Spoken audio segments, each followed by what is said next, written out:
What you're watching is not a political movement, it's evil. I think it may have been where he lost his employers. Holding in the way, that's what I heard them say. They used to heed the words he said, but that was yesterday. Gold will turn to gray, and youth will fade away. They'll never care about you, call you holding in the way. Good morning, and welcome to another episode of Old Men in Chairs. There are certain moments in life when something very noteworthy happens and you remember exactly where you were. In my life, the Kennedy assassination, 9/11, towers coming down. And for some reason, I was very much struck by the news Monday that Tucker Carson had left Fox News. Of course, that was a fairy tale. Tucker was fired by Fox News. It was a long time coming, so probably surprised that he lasted as long as he did, but the suddenness of it was kind of breathtaking. And some people think it may have something to do with the speech that he gave Saturday night to the Heritage Foundation, where he used to work, and who were celebrating their 50th anniversary. That may have been the last straw, although in the last few months, he's been very independent. He went after the pharmaceutical control of news organizations. He highlighted Bobby Kennedy Jr.'s presidential with an interview just recently. So he was pretty much off of the Fox reservation, which has become more and more liberal over a long period of time, really. I mean, I stopped watching Fox 3 years ago. This is something that a lot of liberals, progressives, don't understand. They make Fox into a boogeyman and hate Fox because they think that Fox represents conservative thought. But actually, conservative thought is much farther to the right of Fox News. And a lot of people have stopped watching it. In fact, with them losing Tucker, their ratings are going to get a terrible beating. But in any case, I really thought that Tucker's speech was very well done, and I wanted to go through it and throw some excerpts and add some of my own comments to it. In case you haven't seen it, I recommend watching the whole speech, but it's 26 minutes long, so I can't react to the whole thing, but I'm going to pull out the highlights. That's the first lesson of history. Nothing is permanent except our own demise and God. But we didn't kind of get that. If you told me then that this week the Department of Justice would have indicted a group of people I don't agree with, by the way, on a lot of different issues, black nationalist socialists from Florida, okay, kind of not my demographic, but would have indicted them for criticizing the U.S. position, the Biden administration's position on the war in Ukraine, and charged them with felonies for which they're each facing 10 years in prison. If you told me that could happen here, I would have laughed at you. No. That was the biggest shock to me during the pandemic, was that the First Amendment was just totally thrown away. And people were arrested for peacefully demonstrating against some of the COVID restrictions. And nobody seemed to think that was anything wrong with that. We have a First Amendment. That can't happen here, but it has. That and a lot of other things, which are gravely unsettling, actually, in people who were rooted in the Cold War story and the reality of the Cold War, again, my age, 53, kind of know where that goes. So the purpose of my talk, but I would just say two things about the present moment. But here are two conclusions I've come to, which I think are slightly less depressing than the most obvious, which is the country's really going at high speed in the wrong direction. Yeah, no kidding. Like in ways that are just unfathomable. And for people, my father's age, for example, who's 82, and for people of that age, it's too much, actually. The change is too by it. For people of my age, it's too much. I'm not as old as Tucker's dad. I'm 72. But this is what I was talking about in my most recent video reacting to the Temptations song, Ball of Confusion. Those of us of a certain age who grew up in the 60s and 70s perhaps, we can't understand what's going on. So the basic structures of the world the constitutional order, due process, the Bill of Rights have all been chucked out the window and replaced with communism, basically, as Tucker will elaborate. So I can totally relate to Tucker's father, just not understanding the world, because I don't understand it very well. The first is you look around and you see so many people break under the strain, under the downward pressure of whatever this is that we're going through. And you look with disdain and sadness as you see people you know become quislings, you see them revealed as cowards, you see them going along with a new thing, which is clearly a poisonous thing, a silly thing, saying things they don't believe because they want to keep their jobs. If there's a single person in this room who hasn't seen that through George Floyd and COVID and the Ukraine war, raise your hand. Oh, nobody? Right. You all know what I'm talking about. And you're so disappointed in people. You are, and you realize that the herd instinct is maybe the strongest instinct. Yeah, that's another way of talking about mass formation, that people succumbed to the narrative that was being given out. Was it fear? Was it the desire to fit in with the crowd? Whatever it was very disappointing that so many were caught up in the hysteria, especially around COVID. Most people that I know who stood up to that have suffered from being not part of the crowd, and they've been ostracized even by members of their own family. It's broken up many relationships, as he put it, when people break and they go with the crowd rather than their own friends and family. It's a very sad situation. You realize that the herd instinct is maybe the strongest instinct. It may be stronger than the hunger and sex instincts, actually. The instinct, which again is inherent to be like everybody else and not to be cast out of the group, not to be shunned, that's a very strong impulse in all of us from birth. And it takes over, unfortunately, in moments like this, and it's harnessed, in fact, by bad people in moments like this to produce uniformity. And you see people going along with this, and you lose respect for them. And that's certainly happened to me at scale over the past 3 years. I'm not mad at people, I'm just sad. I'm disappointed. How could you go along with this? You know it's not true, but you're saying it anyway? Really? You're putting your pronouns in your email? You're ridiculous.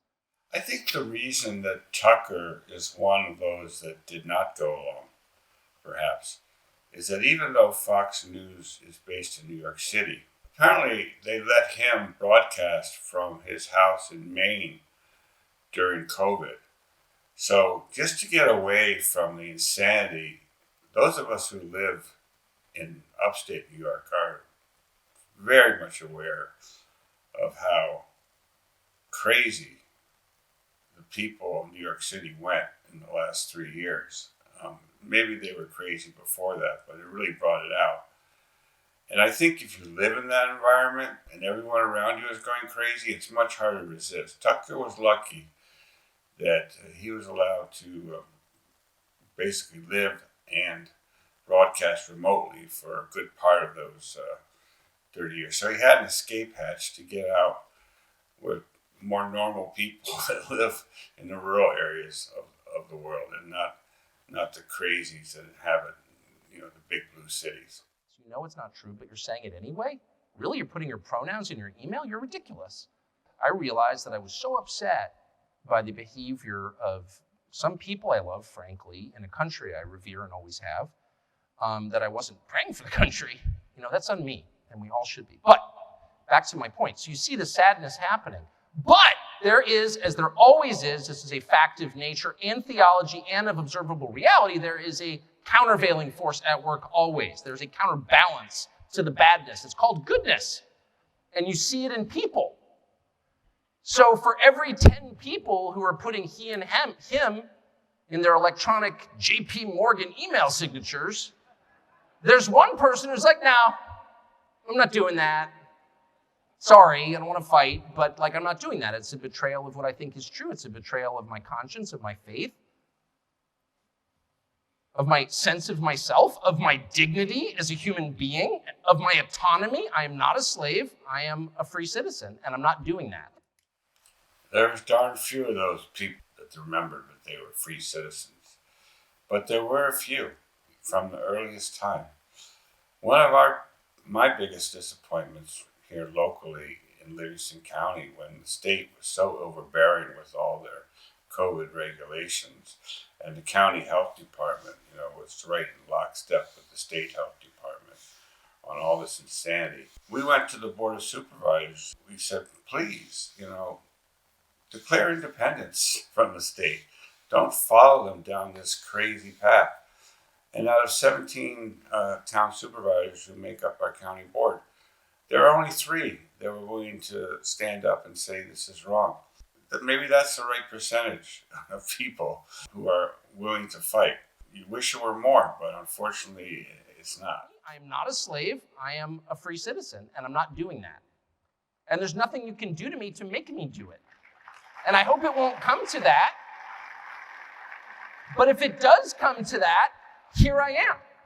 Unfortunately for Tucker, or maybe fortunately, it did come to that with his job at Fox News. He stood up, said, I'm not going to do that, and he was let go. But I think much greater things await Tucker when he gets out from under the pressure. He must have been under tremendous pressure at Fox News to toe the line, and he kept saying, no, I'm not going to toe the line. And eventually they decided that they couldn't tolerate him telling the truth. But he'll do a lot better once he's free to say whatever he wants to say without people leaning on him. Here I am. And you see that in people, and it's a completely unexpected assortment of people. There is no thread that I can find that connects all of the people who've popped up in my life to be that lone brave person in the crowd who says, no, thank you. You could not have known who these people are. They don't fit a common profile. Some are people like me. Some of them don't look like me at all. Some of them are people I despised on political grounds just a few years ago. But there's in one case someone who I made fun of on television, and certainly in my private life in vulgar ways, who was really the embodiment of everything I found repulsive, who in the middle of COVID decided, no, I'm not going along with this. And once you say one true thing and stick with it, all kinds of other true things occur to you. The truth is contagious. Lying is, but the truth is as well. And the second you decide to tell the truth about something, you are filled with this, I don't want to get supernatural on you, but you are filled with this power from somewhere else. Try it. Tell the truth about something. You feel it every day. The more you tell the truth, the stronger you become. That's completely real. It's measurable in the way that you feel. And of course, the opposite is also true. The more you lie, the weaker and more terrified you become. You give up something of yourself when you accept a lie that deep down you know is not true. And yet you're forced by circumstances, peer pressure, government regulation, whatever, you're forced to state that lie openly and live that lie. And this is how a totalitarian system gains control of a population, by forcing them to accept absurdities. And all of a sudden you're a prisoner of that lie. You are diminished by it. You are weak and afraid. But you look around and you see these people, and some of them really have paid a heavy price for telling the truth. And they are cast out of their groups, whatever those groups are, but they do it anyway. And I look on at those people with the deepest possible admiration. I am paid to do that. I face no penalty. But how about if you're a senior vice president at Citibank? I'm serious. At Citibank. And you're making, $4 million a year. And you've got 3 kids in Bedford and 2 are in boarding school and 1 starting at Wesleyan next year. And you need this job, honestly. And your whole sector is kind of collapsing, and you know that. There is no incentive whatsoever for you to tell the truth about anything. You just go into little re-education meetings and you're like, yeah, diversity is our strength. That's exactly right. We need equity in the capital markets. Okay, all right. So if you're the one guy who refuses to say that, you are a hero, in my opinion. And I know some of them. In fact, my job is to interview them.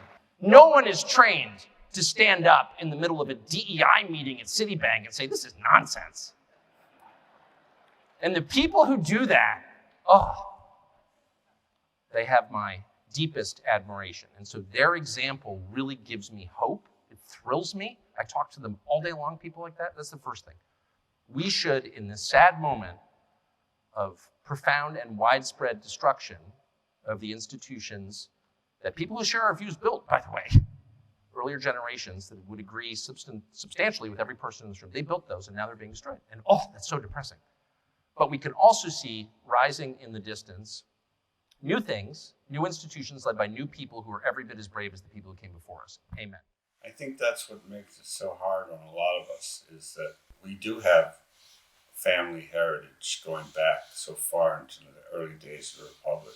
And it was our ancestors that built this country and adopted this Constitution and fought in our wars and sacrificed to make our country what it is. And then to have a bunch of yahoos, trying to destroy all those institutions, it's very difficult to sit back and watch. Here's the second thing I'd like to say. It might be time to start to reassess the terms we use to describe what we're watching. So when I started at Heritage, the presumption was, and this is a very Anglo-American assumption, that the debates we're having are kind of rational debates about the way to get to mutually agreed upon outcomes. Right? So like we all want the country to be more prosperous and free and people to be less oppressed or whatever. And so we're going to argue about tax rates, and I think higher tax gets us there. I'm a Keynesian, and you disagree, or an Austrian, or whatever. But the objective is the same. And so we write our papers, and they write their papers, and may the best papers win.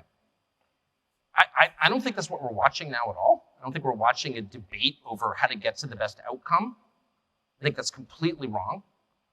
And I've come to this conclusion. I'm just saying this as an observer of what's going on. There is no way to assess, say, the transgenderist movement with that mindset. Policy papers don't account for it at all. If you have people who are saying, I have an idea, let's castrate the next generation. Let's sexually mutilate children. I'm sorry, that's not a political debate. What? It has nothing to do with politics. What's the outcome we're desiring here? An androgynous population? Is that really what are we arguing for that? I don't think anyone could defend that as a positive outcome. But the weight of the government and a lot of corporate interests are behind that. Well, what is that? Well, it's irrational. If you say, well, I think abortion is always bad. Well, I think sometimes it's necessary. That's a debate I'm familiar with. But if you're telling me that abortion is a positive good, what are you saying? Well, you're arguing for child sacrifice, obviously. It's not about a teen girl gets pregnant and what do we do about that and victims of rape. I get it. Of course I understand that, and I have compassion for everyone involved. But when the Treasury Secretary stands up and says, you know what you can do to help the economy, get an abortion. Well, that's like an Aztec principle, actually. Yeah. So that's what that is. What's the point of child sacrifice? Well, there's no policy goal entwined with that. No, that's a theological phenomenon. And that's kind of the point I'm making. None of this makes sense in conventional political terms. When people or crowds of people, or the largest crowd of people at all, which is the federal government, decide that the goal is to destroy things, destruction for its own sake. Hey, let's tear it down. What you're watching is not a political movement, it's evil. I think it may have been where he lost his employers by pointing out that we are in a battle between good and evil, and that evil is getting a firm foothold in the world and must be resisted. And just say, if you want to know what's evil and what's good, what are the characteristics of those? And by the way, I think the Athenians would have agreed with this. This is not necessarily just a Christian notion. This is kind of widely agreed upon understanding of good and evil. What are its products? What do these two conditions produce? Well, good is characterized by order, calmness, tranquility, peace, whatever you want to call it, lack of conflict, cleanliness. Cleanliness is next to godliness. It's true, it is. And evil is characterized by their opposites: violence, hate, disorder, division, disorganization, and filth. So if you are all in on the things that produce the latter basket of outcomes, what you're really advocating for is evil. That's just true. I'm not calling for a religious war, far from it. I'm merely calling for an acknowledgement of what we're watching, which is not what, and I'm certainly not backing the Republican Party. I'm not making a partisan point at all. A large part of the Republican Party has covered himself with glory. I mean, of our representatives in Congress, the 435 congressmen and the 100 senators, of which approximately half are Republicans, so that's about 260 Republicans, whatever. We'd be lucky if 10% of those have stood up and done the right thing in the last 3 years. And the vast majority seem to go along, be willing to make deals with the devil, and seem more interested in their own re-election and the money they can raise from certain lobbyists, much less concerned about the rights of the citizens they represent. Wish it wasn't that way, but I've been a Republican for many years. I even served on the state Republican committee in New York for a term. Our leadership has let us down to a large degree. Yes. Like those of us who are in our mid-50s are caught in the past in the way that we think about this. One side's like, no, I've got this idea and we've got this idea and let's have a debate about our ideas. They don't want a debate. Those ideas won't produce outcomes that any rational person would want under any circumstances. Those are manifestations of some larger force acting upon us. It's just so obvious. It's completely obvious. And I think two things. One, we should say that and stop engaging in these totally fraudulent debates where we are using the terms that we used in 1991 when I started at Heritage, as if maybe, I could just win the debate if I marshaled more facts. I've tried that, doesn't work. And two, maybe we should all take just like 10 minutes a day to say a prayer about it. I'm serious. Like, why not? And I'm saying that to you, not as some kind of evangelist. I'm literally saying that to you as an Episcopalian. The Samaritans of our time. I'm coming to you from the most humble and lowly theological position you can. I'm literally an Episcopalian, okay? And even I have concluded it might be worth taking just 10 minutes out of your busy schedule to say a prayer for the future. And I hope you will. I'm not a religious person either. And I actually was also, to the extent I was brought to any church at all, it was an Episcopal church. I have nothing to do with the Episcopal Church of the present day. They've gone insane. But even I think that's good advice, and it couldn't hurt to pray for our country and to pray for goodness to return to our country and not be led down the path of evil. Holding